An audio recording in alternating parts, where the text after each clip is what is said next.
kozonyasa unangisa ndatowa close ndofunga about 15 meters ndipinda kuzona munhu anotsika pasipo munhu uno uri mudenga makumbo ake kuzonyasa kuti nangise ndone munhu une tambo chi ndarara kwakuedza ndizvo zvedzokesa bag wachirara ndatiendesa bag kasi ipo apo ndakaita zvekuzunzwa kuti ndatiendesa bag iri pachirara kasi ndakamuka mai namuka kwakutarisa vari kuti iwo nekuti mabhega ari kutaura achiti ndiisei kunonzi kwachirara. Alright, hanzi mabhegi ndo ari kutotaura. Mabhegi ndo ari kutotaura izvezvi. Kwanzi mwana waye ari kuti anonzwa izwi richitaura mubhegi. Kuti iyo zvizvi ini ndakaita zvekuuraiwa asi mabhegi angu aya aendesei kunzvimbo yekwachirara ndiwo vamwe vanhu vakaita zvimisikidzo izvo zvizvi. Alright.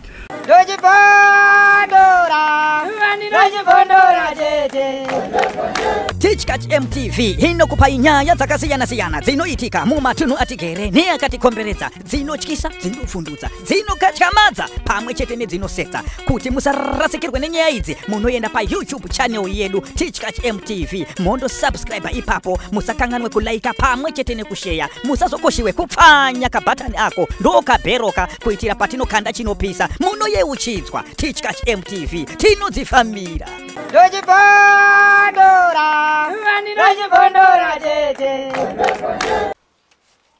Right, makadiko muri Zimbabwe kumatima nenyika kwese kwamuri zita andinonzi DJT1 anzi gumbo ndimarase nhasi ndabuda ndakananga kuHonde Valley mu village ravachipuna apo pandashanya ndichida kunonzwa pane imwe nyaya yatiri kungonzwa nemakuhwa. Munoziva kuti zvinhu zvekuita kunzwa soko kana uchiita kure kunzwa harisvike sezvariri, saka taona kuti zvakakosha kuti tinge tichisvika tichinyatsa kunzwisisa tichinzwa kuti zvakafamba sei kune varidzi vakaona zvinhu zvichiitika. Kana kachinge kari kekutanga kako kusvika pano pa Teachcatch MTV ndokumbira kuti wosiya wasubscribe ipapo wobva walike pamwe chete nekushare kuitira kuti patinokanda chinopisa unoyeuchidzwa. Tinogara tichitaura kuti nyaya dzatinofambira dzimwe dzinokatyamadza, dzimwe dzinovhundutsa, dzimwe dzinosetsa, dzese idzodzo tinenge tichingodziunganidza tichiisa kwamuri. Right, nhasi ndina baba vandakagara nawo panapa, regai nditore mukana vekuita hurukuro nawo. Baba makadi zvenyu? Ndinofara baba makasimba here? Ndinosimba chose. Tinofara. Right, ndiri kutaura na baba ani? Muri kutaura na baba Nyatoti. Baba Prosper. Alright. Nyatoti. Aiwa, ndinotenda baba. Mungakwanisawo here kunditsanangudzira kuti panyaya yatafambira nhasi chii chakaitika motirondedzera kusvika mafambiro akaita nyaya yedu? Alright, tinotenda. Inhaurwa yatava nenguva yakati rebei. Wanga uri musi wa 12 za June 2022. Alright. Takanga tapedza church service. Tiva vandangoti anorega ndimbonotora kamutanda kehuni. Pane umwe sekuru wangu akanga atema munda. Saka ndakabva ndatongokwira kwakutongoenda kune munda wake waakatema. Alright. Ndasvika ikoko kwa kumhorosana sekuru kwa kutaura chifambiro. Sekuru akati wakasununguka mukwambo sarudza mutanda unodini unoda. Pautopiwa mutanda wangu paya ubva atondiperekedza. Saka instead yekuti ndidzokere nenzira ndauya nayo sinzi ndatakura mutanda ndakaona kuti handichaiti kutenderera chirega ndidimburire nekanzira kana udimburire. Alright. Ndopinda ndakatakura mutanda wangu uya paya sekuru anga atodzokera. Alright. Ndatofamba ndofunga almost 100 meters kubva pasekuru. Ndopinda ndakaona uyu munhu uri kukwira mumutimberi kwangu ndiani? Kozonyasa unangisa ndatowa close ndofunga about 15 meters. Ndopinda ndakaona munhu anotsika pasipo munhu uno uri mudenga makumbo ake. Alright. Kuzonyasa kuti nangise ndone munhu une tambo chi muhuru. Ndopinda ndakabva ndadaidza ndikati ndikatidaidza baba mabasa because mabasa ndandawafura wachisara panyi pamunda wawo. Okay. Vandavadaidzira ndikati baba mabasa manyai pano ana kutora nguwa about 3 to 4 minutes avatomanyova asvika ndikati ndozvendiri kuona onaiwo munhu munhu wakaturipo kuda unangisa muna akanga katofu saka udaura kuti munhu enga akazvisungirira maonere isusu takaita munhu uno hatina kugona kubuda nehanzi kuti tinyatso kuti munhu uno kuzvisunga kana because anga asina bhutsu saka tinotobuda nehanzi apa kuti munhu wakazvisunga here munhu wakasungirirwa here anza chaiye chaita tisina nguva dzadzatoinda nguva dzadzakutoenda ma past 4 alright ngatichitarisei imimi maona munhu madainza umwe wenyu mati makadainzani ndakadaidza baba mabasa matu maona kuti ndo zviripo makatora matanho api takabva tadaidza futi wamwe takadaidza wekwatimburwa nemwe wekwachirara ndio takadaidza futi ndio angari maneiba home etakagona kudaidza ndio wakazosvika futi ipapo ibva tanga taa4 totanga uchionesana kuti saka munhu unopana wamuziwa we vanhu vese takabva tatozodaidza futi nasekuru kombori pena ndabva kutora mutanda paya paya takabva tamudaidza futi wauya futi saka takanga taa5 takanga tazotonga taa5 taapo taakuchida kuti tibatsirane kuti tichichizive kuti zvino munhu uno pana angamuziwa here atakaidza kuda kubvunzana avo mukati ungati namuziwa mwauzati namuziwa saka takazongobva tine conclusion yekuti munhu uno hapana amuziwa ndope takazofonera sabhuku tafonera sabhuku wenzvimbo yenyakurimo bhuku rekwanyakurimo ndo takabva tafonera tafonera sabhuku akati handipo ndakabuda nditore awe ndiri kwamutare tikati saka tochidiko because pane zvetaona munhu wakadai saka ndowe taona saka tihazivi kuti totora nhano ipi sabhuku akati mungatofonera kupolisi ndo mungatofonera ndopetakazoti no is too late rega tifonere pane wanoita ex police unogara kuvillage rekwangu muno muri kwachipunu ndo ndakazofonera ndiye akazotitsvitsira masoko kupolisi kuti ndo nyaya iripo saka zvadaro polisi yakazoresponda takazofonera futi kune wetakafonera weex police wetakanga tafonera ndo akazotipa shoko rekuti polisi yaita tichakuriri kuuya because kwadoka zvekwadoka tinozouya mangwani saka zvadaro manje isu takabva tatonetseka tikati zvino tochidii mwezi mutengo unoti unoraraka paonekwa bhodhi vanhu vanofanira kuwatapo isu nekutadza kuziva kuti munhu ndewepi vanhu vese vakati saka tochiita sei sabhuku haana kuuya tashiya kuziva kuti tobetsereka futi sei saka togarira tine ripi manje ipapo manje vanhu tibva tatodii kwakutoenda kumba kubva mangosiya zvakadaro tatongosiya zvakadaro totoenda kumba ngatichitarisei remangwana racho rechimangwani racho ndofunga ini ndakazoti nonokei kuinda polisi yanga yazichauya ma7-8 asi yakazouya earlier than nguva dzaitaura indakatosvika patozara vanhu pasini papatozara vanhu munhu atodzikiswa kudhara mumuti munhu ndichingosvika ndo mupurisa akabva azondibvunza kuti no ndimuruzi makatanga kuona munhu zvakafamba sei kwakuchisanangurwa mafambiro endaandaita saka kutopedza hapana kuzoitwa hurukuro dzakanyanya wakazomboda kunga kuita investigation yekuti waone kuti pane here umwe muti wakamboida kuedza kukwirwa nemunhu uno asi pakashaika saka muongororo yemapurisa munhu uyu ari kurati akazobuda pakabuda maresults here kuti akapondwa here kana kuti akapondwa akasiya sungirwa mumuti here kana kuti akazvisungirira yega pane maresults akazombonzwika mupurisa haana kuzombotipa feedback yekuti tinzwise wakati washaya umbo wekuti munhu akasungirirwa here kana kuti munhu akazvisunga here hatina kuzonga tine rakanyatsa kuzara here kuti munhu uno chii chakaitika paari asi hama dzake dzakazoonekwa hama dzake dzakazooneka musi wa14 because munhu akazotakurwa uri musi wa13 kuinda kumochari sinzi munhu akanga ashaikira kure akazodzika kunosvika rodi kwakuinda kumochari then ndakazotorawo nhamba dzemupurisa ngati wapurisa ndokumbirawo nhamba dzenyu kureva kuti kana mukamazoonwachi hama dzemunhu uno muzondinotifyawo kureva kuti pamwe otherwise ndogona kuzosvikawo pabheriwa yake sinzi ndina ndakaonawochi munhu saka mupurisa akazondifonera abva anditi munhu uya tazomuziya munhu uno anozi Takudzwa Martin Machika ndo zita rake asiya mukadzi ane 8 months sorry ane 8 months ane nhumbu ine 8 months uye mukomana uno wafa unoyo ane 26 years ndo mameseji akanditumira chi mupurisa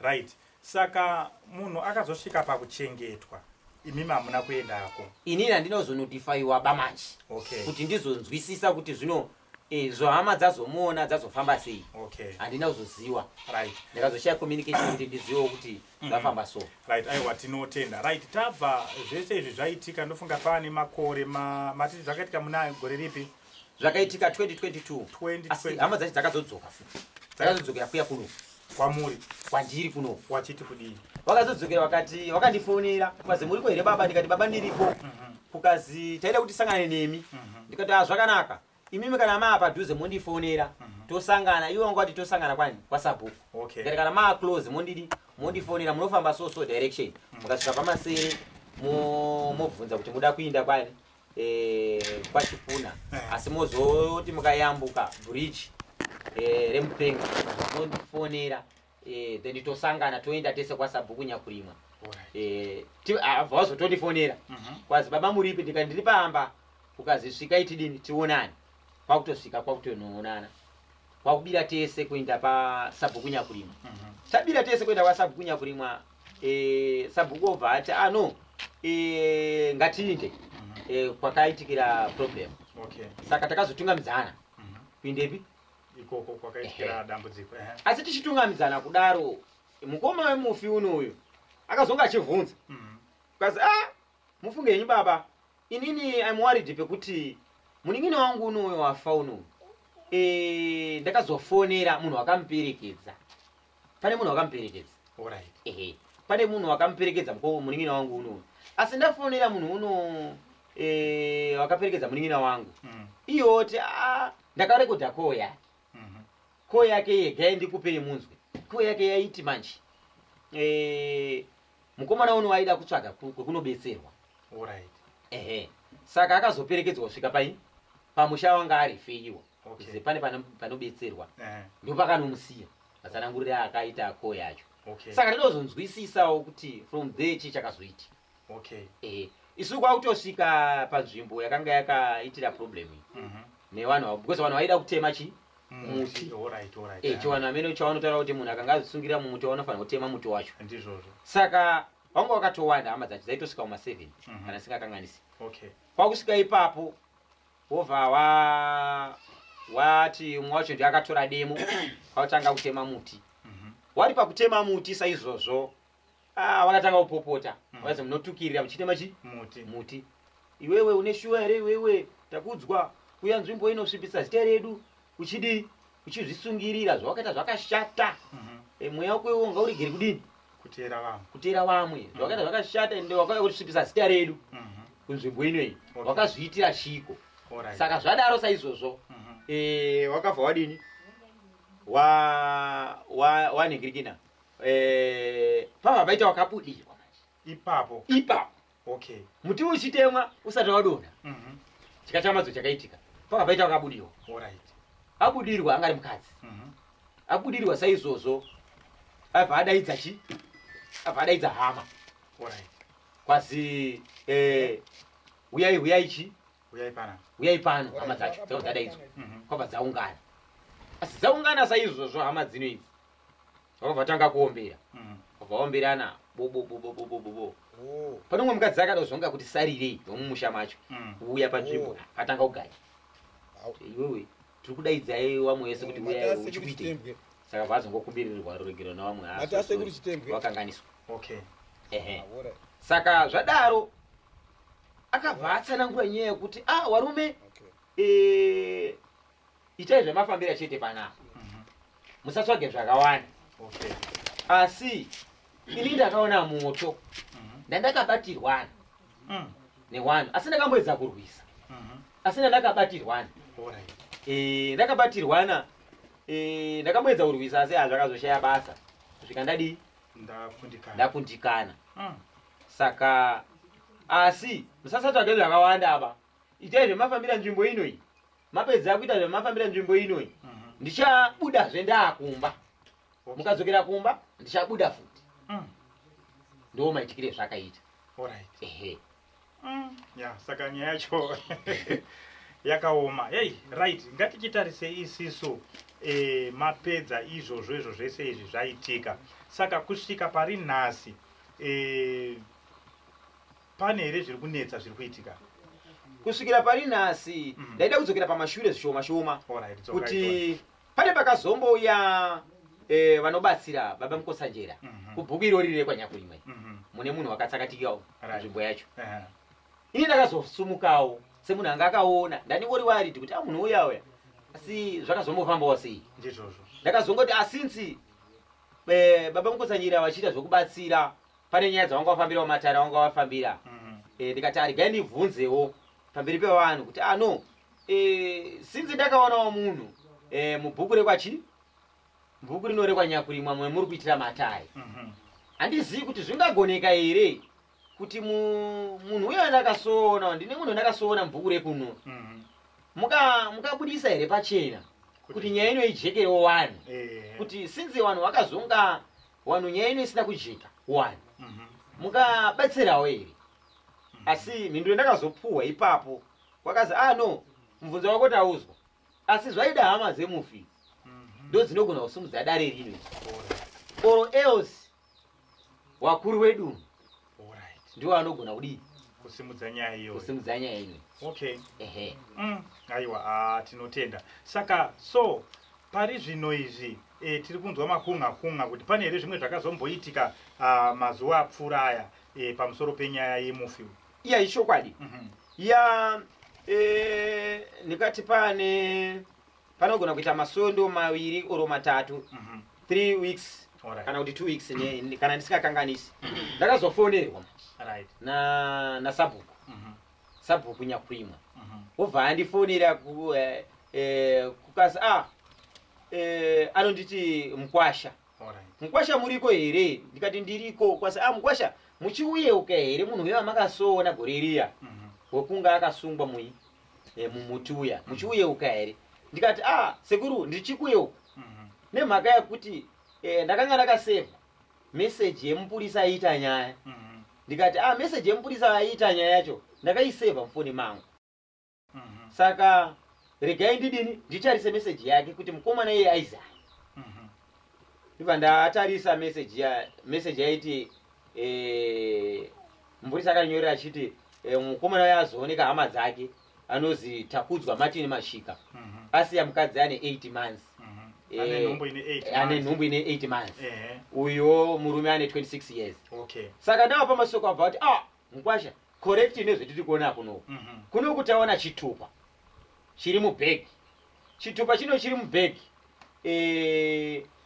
chiri kuti Takudzwa Martin Mashika zvakanongwa nani nomwe mukomana wemubhuku iro rekwanyakurimwa ndiye akanonga bhegi asi chiri kutinetsa ngechekuti bhegi rinoi harina kumbosvipa kana kutota sinze kwakamboonaya nayo zvimvura harisombopasaine kuti rakambonaiwa kana kuti ranga riri panhu pane hashi weather saka riri kutinetsa mai kuti zvakafamba seiwo asi ndo zviri kuno saka inini andozogona kukwirayo kuinda because pawakantora vanhu vava vatongana saka wakati ndikati no so sekuruzi zvakanaka saka imi mozotiupdateawo kuti zviri kufamba sei saka ndakazofona zvemumashure sindaniwo imwe meeting endaida kuita kukazi no tazofinaliza kuti bhegi ridi tazofonera varidzi wehama dzemufi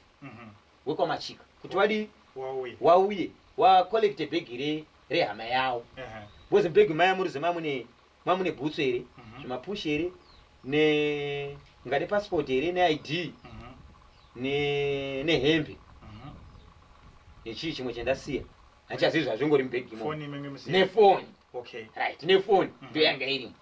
Foni yanga inoratidza kuti haina kana problem matawangiriro wangu ayo zvazvindori mubhegi imo. Saka adaro akazoti atafinalize kuti ano bhegi ngariinde nani, bhegi ngarisare apa pane hama yakaona iyi, because avo vakaona vane hama yakaona wakabva wati ano sabhuku chitorai bhegi mudi muine naro, zvakamirira hama dze. Sabhuku akati handigoni kuina because musha meduwo mune matare achimborimo. Saka kuti ndiinde futi nenhumbi idzi hazvibudi. Tokumbira imimi mama mumbotichengetere bhegi rinoiri pari kuya hama dzei dzemufi uno. Okay. Saka kubva ipapo baba hei nyaya ino kuti tione yakabva yazi nyaya ino kuti igone kufamba isi kufamba nemhaka yekuti November vanoita matare havasi kugona kuita matare. Saka zvakabva zvakumbosiyiwa zvakadaro. Saka avo vakachengeta bhegi avo vakazotombouyawo kwandiri wachiti mwanangu ndinoita mai mwanangu, saka ndakutoremewa nebhegi. Munewo nhamba here ngozi nhamba dzazina sabhuku chete. Mune nhamba here dzeawa hama dzemufi. Ndikati ndinadzo ngozi ndine nhamba dzemukoma wemufi. Takazombonga kuti taure futi tese kumashuru. Aibva ati ndipeyo ndifoni. Aibva atofona kukazi mwanangu ndine mwana akaona bhegi. Saka munokwanisa here kuti muye mutore bhegi rei rehama yenyu. Kazi mama iko zvinhu zvatisati takukwanisa, asi tiri kugadzirira, tiri kuuyako. Tinokumbira kuti bhegi rei muchengete pakanaka pari safe perisingasangana neproblem ba. Asi zivai bedzi kuti tirudi tiri kuuya.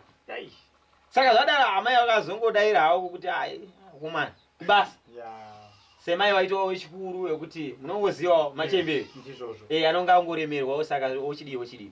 Saka wakazongokonkluda kuti ndakachengeta asi ndakakumirira aya. Saka kubva ipapo manje tichina rakazara. Iye mama wana wachitsanangura manje zvinoda iwe wachitsanangura wega. Wari kuti chii mama wachitsanangura? Wachitsanangura zvaida iwe kuti watsanangure wega. Because wachitsanangura manje ndoona kutsanangura nepasipo semunhu wakazvida zvakunditaurirawo. Hazvina mhosva unless mangoti ndingobrowse zvinge zvakangokosha mataurira wari kuzviita iwo. Wari kuti chii? Iwo wari kuti mwana wangu wakasangana nebhegi. Mwana wake une kaproblem kemendari pichari. Saka asangana nebhegi rino munongoziva zvekukota masoro. Iwo kuti mwana wangu unoyu pane zviri kunetsa. Akazonga akunetseka because akazotora hembe dzatiri mubhegi obva apfeka. Asi apfeka saizvozvo hameno mazwiri anga akuita kuti anga akuzwa mazwira hatisi kuziya. Akazoti ati bhegi ngariendepi nyaya dzacho stori yacho haisi kunzwisika. Zvinotoda mai wacho kunyatsa kutsanangura wega. Asi wakazoti manje pakatorwa bhegi pakazonga paane nyuchi manje.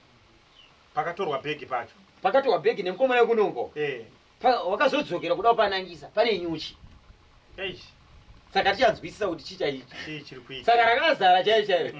Zvinotoda mai vana vane mwana uno wekuwa chiwane rakazara kuti zvakazofamba sei zvikazodini.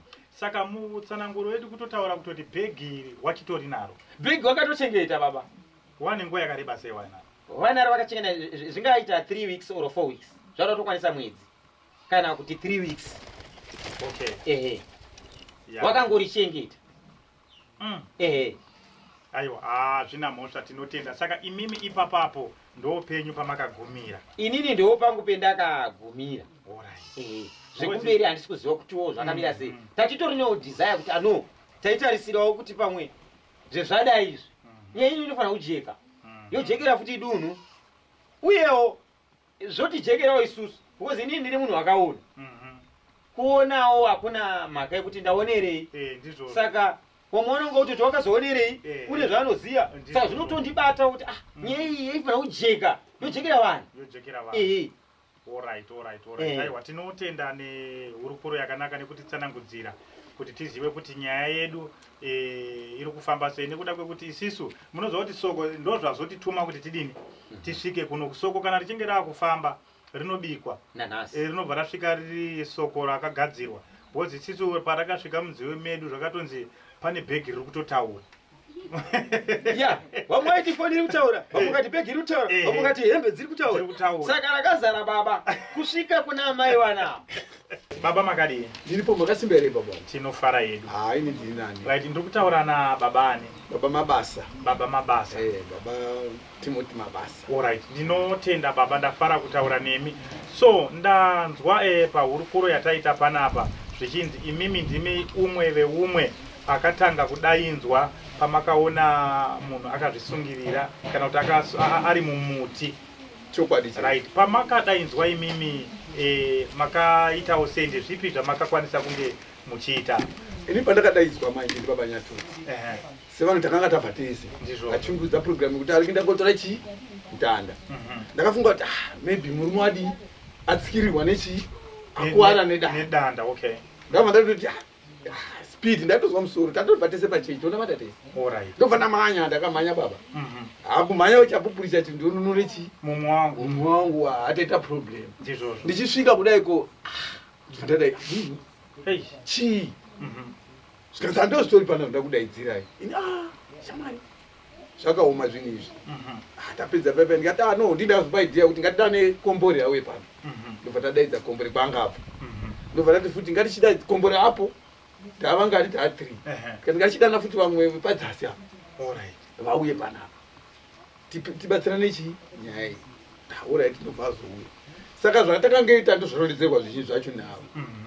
Then chakazoitika mai ndechekuti ava mangwana mai munhu aripo inini chakaenda koordinatsa ndechekuti murume uyu kwa tsoka iyi yetiri kuona iyi ngiye mubhutsu haisi tsoka yakufamba chi basi everyday. Saka sei murume asina chi asina bhutsu.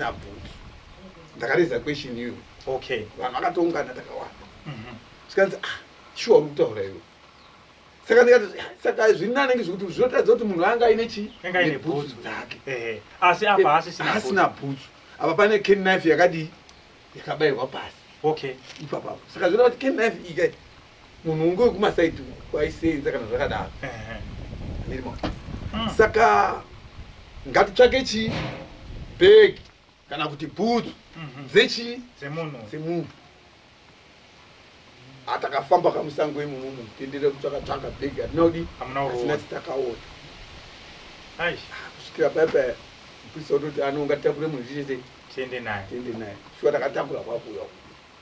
Saka tiri pakotakura pana wakanga waunza nhamba dzekuzi kuna vanhu vari kutsvaka chi munhu wavo musoro exactly zvindochi ndochokwadi.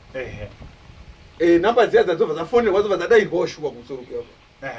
Saka nhamba dzadairwa manje chakurishuzi ndechekuti pakubvunzwa kuzi munhu wacho wakaita sei. Muprista ari kubvunza vari kuorondedzera munhu akadaidai kufacebook anovanga rakadai tese takatarisa kuti shuwa face iri kutsanangurwa ndochi ndoyo but poita dambudziko rekuzi akapfekei munhu wenyiyei. Muprista orondedzera hembe dzakapfeke chi dzakapfeka munhu ari kuti handi wedu.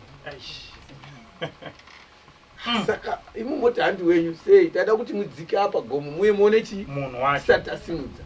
Saka zvisinei zvamaramba takutotakura munhu kudi kuenda naye ndomandira akaita chi akaita munhu. Saka vanhu vakafonerwa ndo vakazouya here vachitora munhu engasiri yezvechokwadi vanenge ndivo vakazoenda kupi kumapurisa muchari vosvika uchitoidentifya munhu vona ndiye. Saka ndo zvimwe zvanga imimi makaendawo here parufu pacho? Isusu kurufu hatina kuzoenda zvatakamirira kuti uyu anga ati musitaurira utodi tazosvika. Saka hakuna wakazomubudirira kana sabhuku kana ani wakazoenda kurufu hapana. Asi ivo vakachizouya.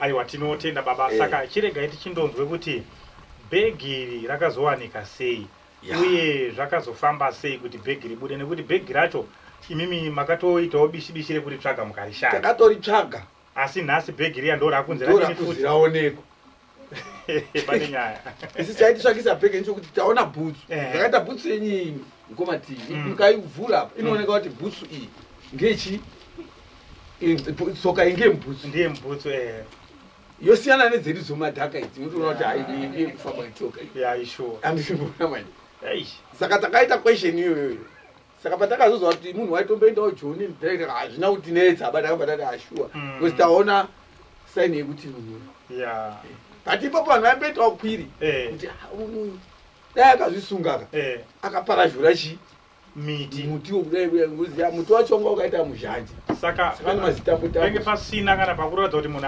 akambozvirwisa aripo ana vamwe kuti waifanira kuringa akareba chii mutsipa but munoziva zvinobata kuti muzizive kuti chii aiwa ndikukubatai aiwa ndinotenda baba mazvita nekutsanangura kwakanaka ndatenda alright vaita basa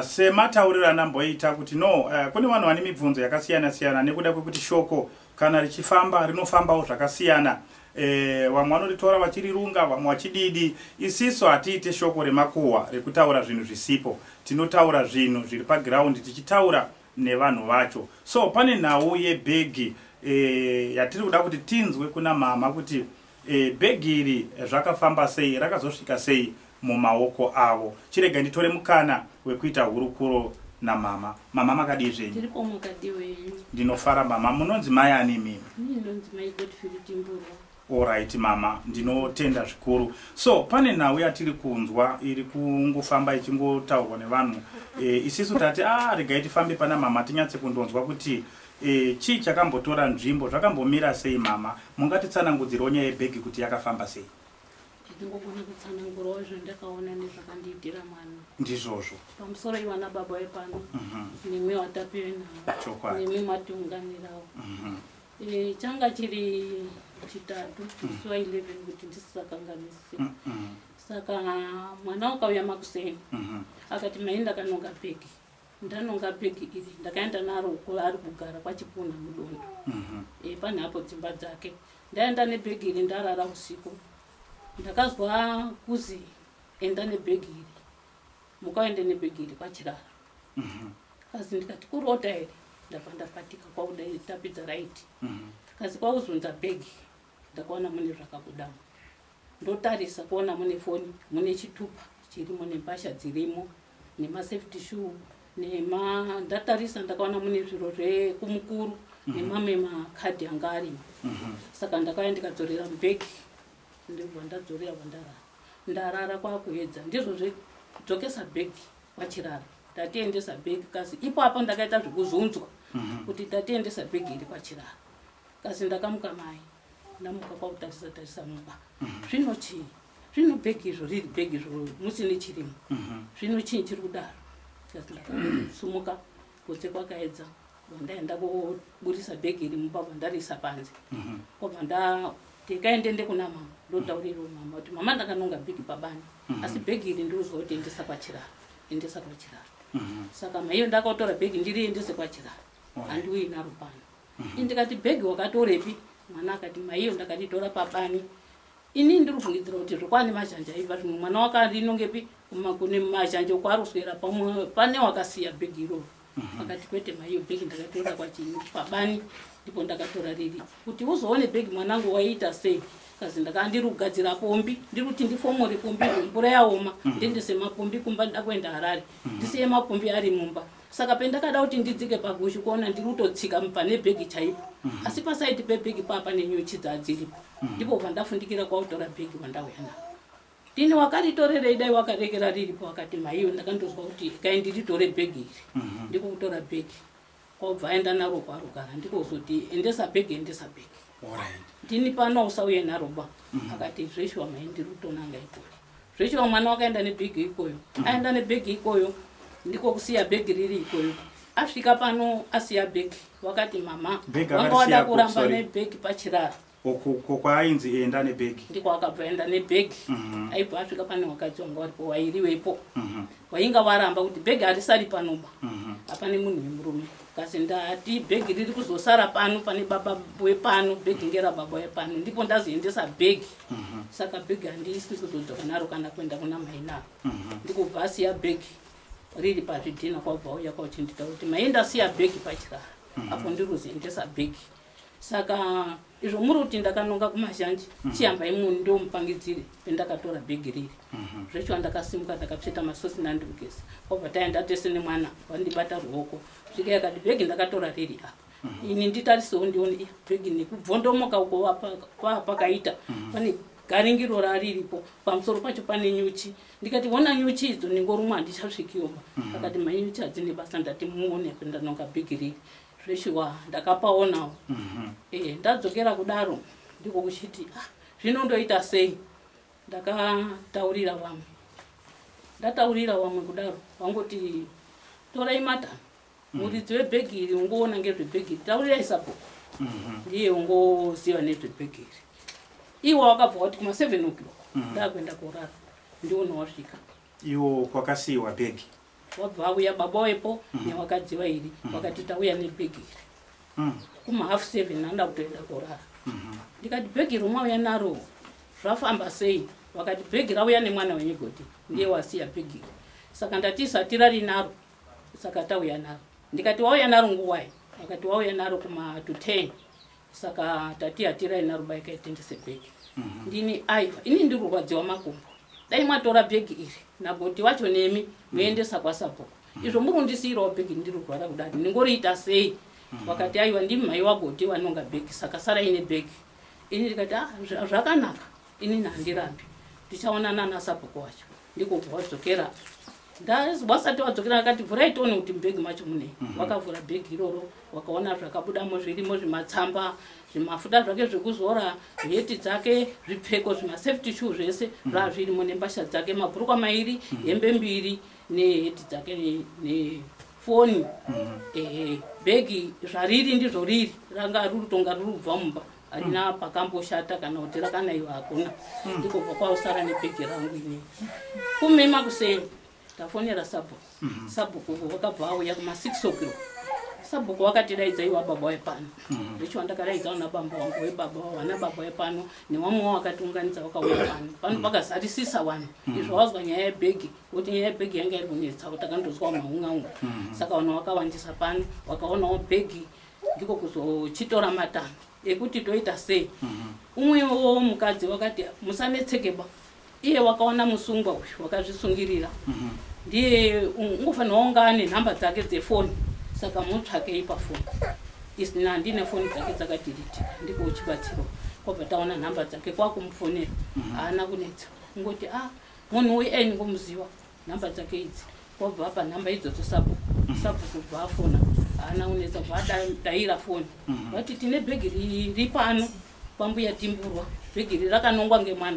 asi mwana wacho murwere wepfungwa saka hatori panoba asi bhegi tinaro wati zvakafamba sei ungoti mwana wakandononga bhegi wakaunza pano aiti raiti endesai kwakati akara saka bhegi riri pano toita sei naro awangoti zvakanaka imi muchengetai bhegi isi chaona kuti totora matanho api kuti tisvike ikoyo tionane nebhegi iri asi hatiuyi kundouyaba ngekuti munhu uyu takamuviga kairi takaviga tine mapurisa tikaviga tine samukotsanzira saka kuti tiuye tisavataurira namambo mutasa uruziva nezvazvo hatiuyiba saka takumboonana nevanhu iyoyo kanga wane zvawataura tafurukura kudaro toona kuti totora matanho api iye mambo mutasa nesuwo tingwati mutaurira chengetai bhegi Alright.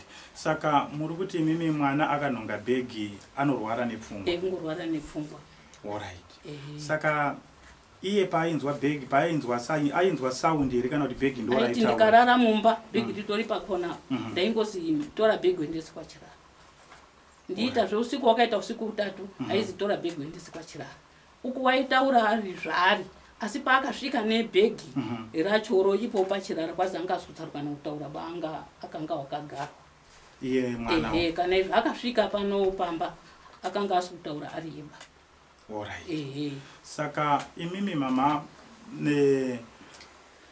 pamakanzwa nyaya iyi makaziwa sei kuti bhegi iri ndiri kwaChirara? Menge mainzwa here nyaya iyi kuti mukomana uyu paakashayika, nekuda kwekuti ndikunzwa kuti mukomana uyu akashayika pane makore 2020 pakashayika iye ari kunzi ane bhegi 2022 pane makore mangani? Pane 2 years. Imi menge mazvinzwa here kuti paakashayika pakashayikwa bhegi? Maizviziwawo here? Maunga wani takazvizwa kuti hakusi kureba kuti paakashayika mukomana uyu pane bhegi rakashayikwa kana kuti takandozwa kuti pane bhegi risakaoneka. Okay. Saka bhegi racho ndo razoonekwa nemukomana wenyu? Ndiro razonongwa nemukomana riri pabani panga pane mapombi ake chaipo ndipo perari iye ari kutsonga mapombi ndokubva aona bhegi. Aiwa, ndinotenda mama nekutsanangura kwakanaka. Saka so izvozvi bhegi ritori mumaoko enyu? Ndinaro ndiri mumba umu. Akati isa sabhuku aibva asiya yake yadho akati musavhure musapangidze vamwe kusvika iwo waridzi webhegi wauya. Saka imimi mama kubva pamakagarawo nebhegi hapana here zviri kunetsa? Pana handina kumborota kana kumboona something, handina. Saka menge muchifungidzira kuti imimi zvamuine bhegi waridzi vacho wakati kudii kusvika pari zvinezvi kuti watore bhegi rehama yavo? Waridzi vacho ndaibatana nawo pafoni, ndakafona katatu tiipindirana, asi iko zvinezvi kubva sondo rapera nesondo iro tagarira iri foni haisi kusashanda, yaakundoti isindoti avhariwa. Saka handisati ndazwa zvawaripo. Ngoti wakabvira kuti tiri kuuya, tauya kudaro hatiuyi tega, tiri kuuya namamutasa nadzikamutanda, asi tingosvikira kwasabhuku tozouya tiri kubva kwasabhuku. Saka muchidimbo mama, mukutaura kwangu ndichitaura nemi, zvinonzi ane mudumbu ndiye anovhura dhoo. So imimi zvikakuremerai kuti mimagara nehembe dzemunhu isiri hama yenyu, hapana here zvimwe zvinhu zvamunokwanisa kuita kuti nyaya yacho ikasike kufamba? Nekuti iwo mukawamirira pamwe anogona kutogarisikawo kakumba kwavo vachitoti isisu tichanzwa iwo, kana zvawaremera ndo wachatanga nyaya. Hapana zvimwe zvinhu zvamunokwanisa kuita here kuti mubatsirwe kuti bhegi ribve mumaoko enyu? Inini nyaya iyi yandirebera, nekufona ndafona mari yapera zvesho ngekufonerana nevanhu vekwamachika nasabhuku. Kusvika sabhuku akunditi ndiisirei mari mufoni nditaure navo. Zuro chairo ndakaenda dzwana ndibva ndarara kwasabhuku, ndizouya zuro makuseni ndafonewa ndisabhuku kuti svikai nombuya timburwa kune uri kuuya Tsikamutanda muona nenaye tibatsirane nenhau yebhegi iyoyi, ngekuti Tsikamutanda ndiye akanga ati uri kuuya nawo nekwamatsika. Aisvikira kwasabhuku wozouya waiona kuti zvakafamba sei nenhau yebhegi iroyo. Saka ndakaonana naye Tsikamutanda, wakatokumbirwa nesabhuku kuti mbuya wandiwo wauya ndiwo nyaya wafambira yebhegi. Ndiani wamakaona anozana? Kotsanjera. Sekuru Mukotsanjera wasi Tsikamutanda sekuru Mukotsanjera. Imimi ngatitarisei paurukuru yamakaita nasekuru Mukotsanjera, makawataurirawo nyaya yebhegi? Sekuru Mukotsanjera ndakawataurira nhau yebhegi, wakati masvikiro rakaita pamba. Sekuru Mukotsanjera wakati mai mamusanetseke, inyaya iri pachena, ndagara ndiinawo. Nekwamatsika avo wakasvika kumba kwangu, ndikasvikawo kwavo. Saka tiri munzira kuti tiuye tionane nenhau yebhegi iyoyi. Ndisekuru Mukotsanjera. Saka mama, endai mochengete bhegi kuti iri ndipo riri, musapangidze, musavhure dhoo, tionane nezvebhegi nezvamuri kutaura. Aiwa, ndinotenda mama nekutaura kwakanaka. Tinodaira kuti kana ichinge nyaya yacho yamumaoko tsoka asekuru Mukotsanjera, tinodaira kuti aiwa inogona kufamba zvakanaka. Saka imimi nhasi mune here mashoko amunoda kuudzawo kumhuri yeZimbabwe vari kukuonai, vari kukuteererai pamusoro pedambudziko ramuinaro iri? Inini dambudziko ndinaro zvesho. Saka vanhu vazhinji wakauya musi wabuda bhegi uya kuona kuti nguva yareba ndikaitoonawo bhegi riri ziraoneka kwambuya Timburwa, zvesho vanhu wakauya ndikawapangidzirawo bhegi. inini musi wasvika bheki nekurara riri pano kaita 3 days ndisingaisadza nekuti zvinhu izvi zvakandirwadza ndakarwadziwa zvino izvo manditurirawo bheki baba apasisina ini ndaita ndega muindipa zvemutoro wakadareyo wemunhu ndisikazoi mufi nenguva yacho yareba yaakafa makundiunzirawo mwanangu woye wadaro ngei kunonga bheki dai warekerawo riripo uidarika ako uienda zvino kana dai uri murero ngondiunzirawo bheki here mwanangu woye kuti ndizvo zvakandibata zvakandirwadza saka kuzotaurira sabhuku nekutaurirawo manext door unaona baba munini wese wakauya pano nekundondibvunza handidi kushora wandondibvunza ndinoona baba munini wese ndikuona pano neyaiwo hama dzangu aiwa tinotenda mama mazviita nekutsanangura kwakanaka tinodaira kuti kana nyaya yacho ichinge yamaoko asekuru Mukotsanjera ticharamba tichiifolowa toona kuti inofamba sei asi tinodaira kuti wanokwanisa kukubatsirai zvikafamba zvakanaka ndokungokurumidza kuuya ngekuti nguva yareba ndori naro maane nguva yakareba sei muinaro musi wa 11 November tingatoti pakwana mwedzi here kana mwedzi wakwana nehafu ungofanira wakwana nehafu mwedzi nehafu yainaro bhegi romumbamo kana ndimo ndautosha nekupinda mundizo ndozvibanza kuti ndini baba ndini mai egai nditori maturusi ari kushandiswa munhu asi ndiri kuzwa kuremerwa ichokwadi aiwa saka shwiro yenyu yenge rekuti zvinhu zvikasike kugadziriswa kuti mimi musunungukewo naro riendewo kwawaridziwaro aiwa ndinotenda mama saka iwo ndimbobvunze mbichana saka iwo kukuramba kutora bhegi wane here karimwe rekupeke kufungidzira kuti imimi munogona muine chekuita nemufi inini handina chekuita nemufi ngekuti handitomuzivi ndakamuonera pachitupa chiri mubhegi takasvika musi aita tsauna dzakedzo takasvika atako takazondoona paburwa rudzi nemoto wabvutswa takazoona machanja aya akatakurirwa handina umuona ini kutomuzivirawo pachitupa alright saka imi makambogarawo pasi here newekumhuri kwacho muchitsanangurana nawo kuti zvinhu zvakamira zvakadai muchinzwawo kuti iwane question mark here pamusoro penyu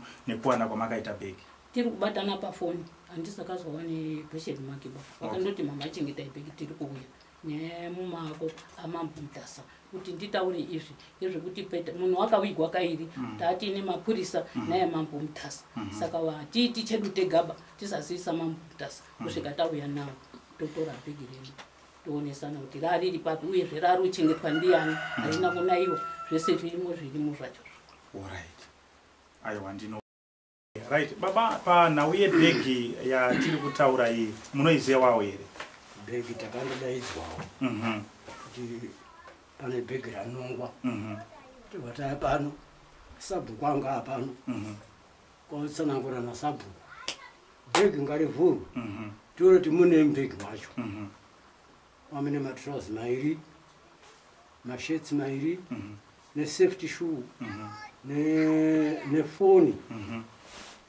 nekadhi rekubhengi cabs nekadhi kumukuru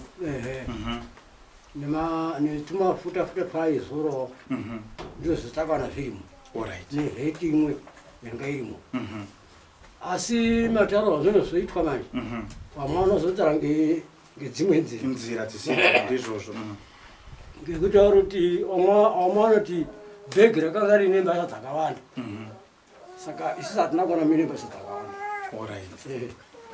mbasha dzatakaona handizozo chete saka takuchitibatanawo navakomana vari mberi kuti wange vanoedza kutaura naMukotsanjera kuti Mukotsanjera ange vanouya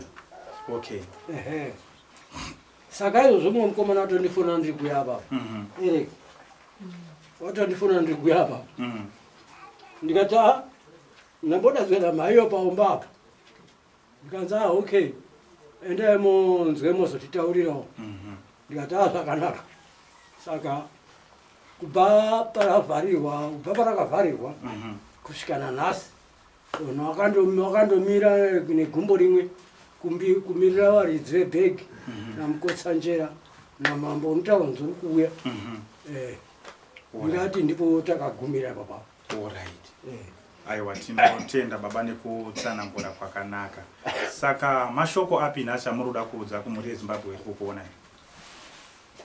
Isisu masoko aripo ndeyekuti zviro izvi zvidai zvanga zvati tikurumidzireiwo kuita kuti bhegi ribude. Ndizvozvo. Nepamusoro pebhegi ini ndakazouya zuva rechipiri kwekunongwa kwebhegi. Ndasvika pano Sabhuku handakona nawo, ndakasvika waenda wachititsanangurira izvo kuti mwana wakanonga bhegi. Mwana ndiani? Ndi Godhi. Godhi unganonga bhegi kuti ndiye ari murwere. Zvikanzi wakanonga bhegi akauya naro. Pakatsanangura nhoroondo yemanongerwo ebhegi. Zvakanaka. Saka Sabhuku wati kudini ndizvo? Wati bhegi ngarisare pano. Kati aiwa Sabhuku aifanira kutora bhegi aienda naro, kwete kusiyira imimi samai. Zvikati aiwa Sabhuku wati ndiwo pane nhoroondo yekuzonga iri kutorwa maonekeri ebhegi. Saka rasara pano. Sabhuku wapo kutaura newaridzi semawanire wawaita pamafoni kuti bhegi munoriziwawo here. Zvakanaka, takamira ipapo. Zuva iro takanga tapuhwa rekuti tisangane naSabhuku pano ari kuti izvo awo takamboedza kutaura nawo ari kuti tiri kuuya. Takaswera tiri pano ari Risondo. Hazvina kuitika. Akanga angoti mafoni iya ndo ndakamirirawo. Hanzi handina. Zvakapfuura. Tikasiyana nazvo. Inini ndiri hanzvadzi yababa wepano. Mwoyo wakarwadza ndakauya.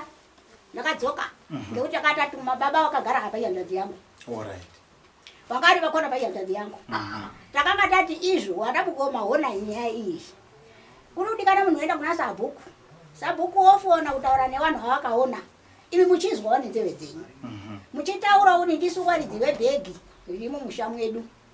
Zvichizika kuti zviri kunasa kufamba zvakanaka here. Hanzvadzi yangu iyo yakati iweyo muningina zvoti nemakumbo ndichakupa mari yekuti dora rekudzika paSabhuku. Zvakanga zvaita saizvo. Hanzvadzi iyi haina kuzoenda. Ndazouya pano ndabvunza kuti hanzvadzi yakaenda yotizwe Minduru, wakati haana kuenda. Mai handina kuonana nawo, ndakapesana nawo ngoenda kuwaona. Ndikati inini mwoyo wangu uri kurwadza. Kuti nyaya irege kufamba iro bhegi riri mumusha muno rakanongwa nemwana unorwara. Mwoyo wangu uri kurwadza. Mai inini wakanga ari pano ndizvo chaizvo tete. Iro ndiro chokwadi. Saka inini ndabva pano ndadzoka kumba kwangu. Vakazondibata ngevekuti mai hawana kuzouyawo kumba kwangu, handisi kure. Kuti tete makauya kumba kumunodzo nenyaya iyi. Saka ndauya kuti zwanane, aiwa wanazouya. Kusvikira nhasi. Ndakuchitofonerwa kuti kwazi kumba iyo kune waini. Ndikati kana zvadaroka zvaita zvakanaka. Saka ndauripa ndauya pano. Alright. Saka mashoko api nhasi mama muri kuda kutaurirawo kumhuri yeZimbabwe pamusoro pebhegi? Shoko rangu rinoti webhegi ngavatsvaga watore bhegi rawo. Alright. Ratiremera. Mwana wakanonga bhegi kana statement chaiyo hana. Kungononga kuti ndinonga bhegi. Zvekuti inini ndakatofungidzira kuti wakafunga kuti mai wapinda kuchengetedza bhegi uko kuti ndirege kupfeka zvirimo here zvino. Wana nestatement Godhi hana nestatement. Yekuti titi wakanonga bhegi kurida kana kuti kudini asi kuti zvakangouya. Saka isudawo zvekuti bhegi ribve mumusha medu riende. Inini ndiri mwana wehanzvadzi yatete matengerwa ndini ndinogara nawo pano. Saka inini pandakaona patakazoresa ndakazozviona vari chimangwana kuti tingadai tisina kubvuma kutambira bhegi sekuti akaitawo vanhu vavakadzi tega. Saka ndakazototara tete rechimangwana kuti tingadai tisina kutambira bhegi. Ava vakatambira bhegi varivo vakaenda naro kwaSabhuku. Tirisoda kuzototauriwawo kunzi bhegi mwanani wakanonga bhegi achiuya nayo. Saka ndakatozoona kuti takaparesva ipopapo. Saka zvisinei hazvo. Tangoti dai Mwari abatsira zvaabudawo mushanda. Alright. Saka Sabhuku amaiona here kunge fanika zvaimuremerawo futi kuti agare nebhegi futi zvinhu zvacho zvakadaro? Wakongoti sekuti iwo vanhu ndo vanga vasvitsirwa nemurwere zvongoita sekuti tozoita zvokutaurirwawo naSabhuku. Kuti mwana wenyu akauya nebhegi akanonga bhegi akatipa. Alright. Ko pawakauya nebhegi racho iwo wekumba ikoko hamuna kumbowanawo mukana wekuita hurukuro nawo here kuti mutaure nawo kuti wagare nebhegi ikoko then nyaya kana dzichigadziriswa paine zvavanenge vachida zogadziriswa bhegi riri kumba kwavo. Vakati hazviiti nokuti vakati godhi anongouya nezvimwe zvinhu zvakawanda-wanda saka zvimwe tinosodzosera saka tangoti sinziriri bhegi regai tinodini tiunze pfuma. Asi mashoko avakataura vachitanga kusvika vachisvika nebhegi vakati ndimi mune mwana wamusi kuona pamwe kuda zvimwe ringadai riri bhegi rake. Ndo mashoko avakataura vachitanga kutosvika vasati vazotovhura bhegi.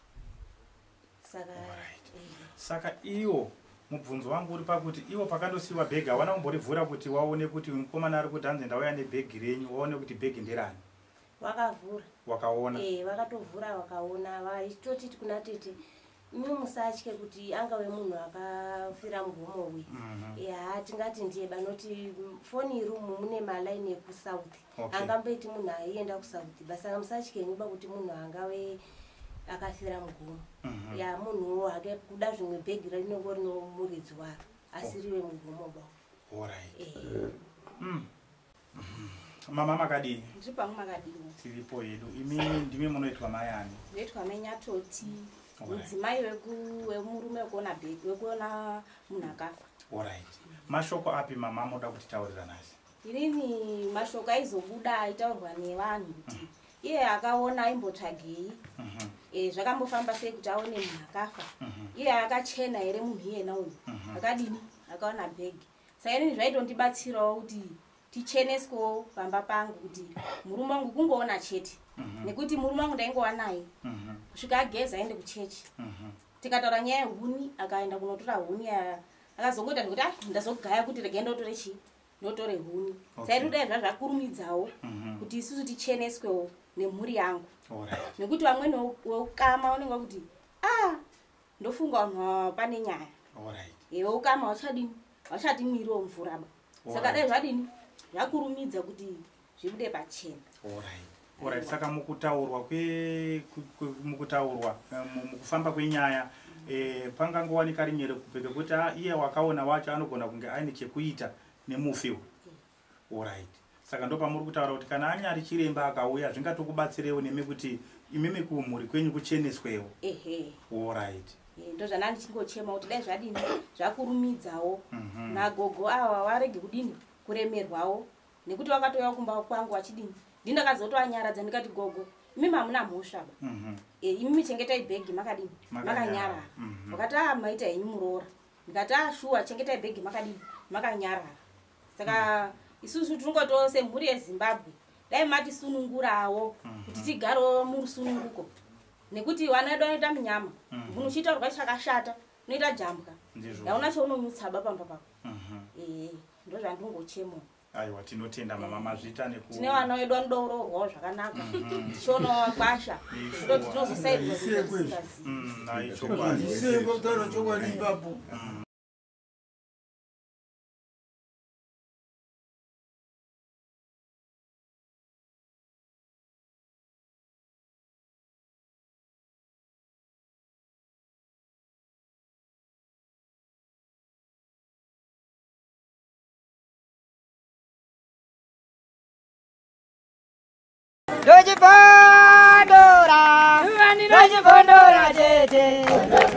Teachcatch MTV inokupa nyaya dzakasiyana-siyana dzinoitika mumatunhu atigere neakatikomberedza dzinotyisa dzinofundutsa dzinokatyamadza pamwe chete nedzinosetsa. Kuti musarasikirwe nenyaya idzi munoenda pa YouTube channel yedu Teachcatch MTV mondo subscribe ipapo musakanganwe kulaika pamwe chete nekushare musazokoshiwe kupfanya kabhatani ako ndokabheroka kuitira patinokanda chinopisa munoyeuchidzwa. Teachcatch MTV tinodzifambira. Dojibondora, Dojibondora,